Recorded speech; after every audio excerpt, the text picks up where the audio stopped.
Hello friends, આજે આપણે ગુજરાતના ફેમસ ફાફડા બનાવીશું. ફાફડા બહારથી ક્રિસ્પી અને અંદરથી એકદમ સોફ્ટ હોય છે, કંઈક આ રીતના. તમે જુઓ કેટલા ક્રિસ્પી છે. તો માર્કેટ જેવા જ ફાફડા તમે ઘરે સરળતાથી બનાવી શકો છો.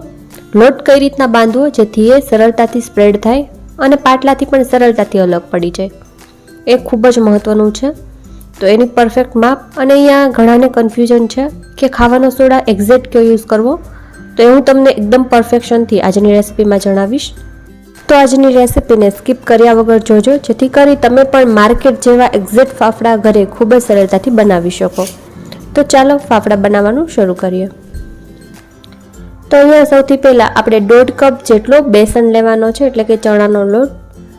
ચણાનો લોટ આપણે એકદમ ઝીણો આવે એ જ લેવાનો છે, એકદમ પાવડર લેવાનો છે. અહીંયા આપણે ઘરે બનાવેલો લોટનો યુઝ નથી કરવાનો. માર્કેટમાં તૈયાર પેકેટમાં જે બેસન મળે એ જ લેવું, જેથી કરી એકદમ તમને માર્કેટ જેવા જ ફાફડાનું રિઝલ્ટ મળે. આ તો થઈ લોટની વાત. હવે આપણે સ્વાદ પ્રમાણે મીઠું નાખી દઈએ. અડધી ચમચી જેટલી અહીંયા આપણે હિંગ એડ કરીશું, અને સાથે જ અડધી ચમચી જેટલા કાળા મરીનો પાવડર એટલે કે બ્લેક પેપર પાવડર. 1 ચમચી જેટલા અજમા છે, જેને હાથોથી મસળી અને આમાં એડ કરી દેશું. ત્યારબાદ આપણે એમાં ખાવાનો સોડા નાખવાનો છે. તો સોડામાં બધા જને કન્ફ્યુઝન હોય છે કે મીઠો સોડા કયો લેવો. તો આ રીતે સાજીના ફૂલ આવે છે, જેને સોડા બાય કાર્બ પણ કહેવામાં આવે છે. તો આપણે આ જ લેવાનો છે, જેથી તમને પરફેક્ટ માર્કેટ જેવા જ અહીંયા ફાફડાનું રિઝલ્ટ મળશે. તો ખાવાનો સોડા આપણે અહીંયા 2 ચપટી જ લેવાનો છે, વધારે નથી લેવાનો. તમે જોઈ શકો છો, બસ એટલો જ લેવાનો છે. હવે આપણે આમાં 2 ચમચી તેલ એડ કરીશું મોણ માટે, અને સારી રીતે મોણને મિક્સ કરી લઈશું લોટ સાથે.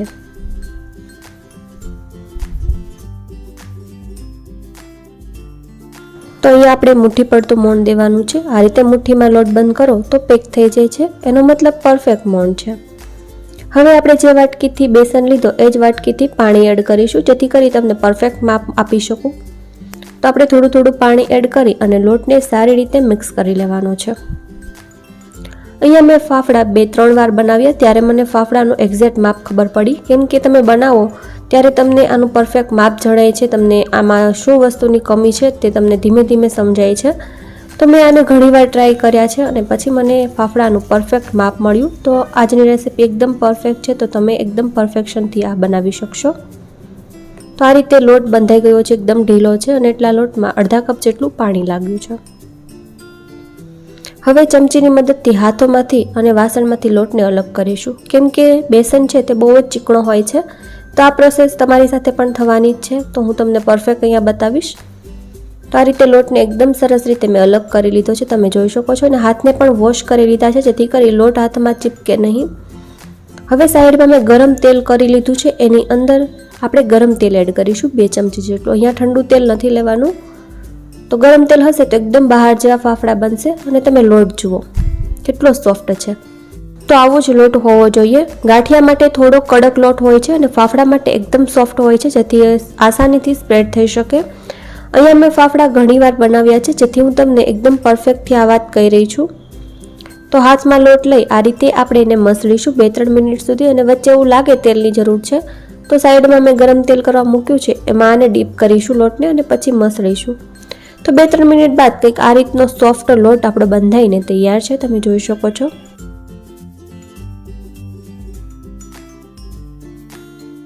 તો અહીંયા હું પાટલી ઉપર ફાફડા બનાવીશ.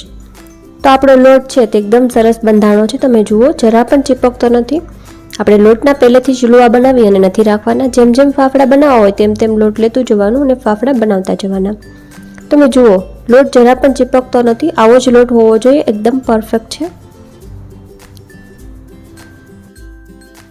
તો લુવાને કંઈક આ રીતનો શેપ આપીશું. એક હાથે પાટલો પકડી રાખીશું અને કોલર ઉપર લુવો મૂકી આગળની સાઈડ લોટને ધકેલીશું.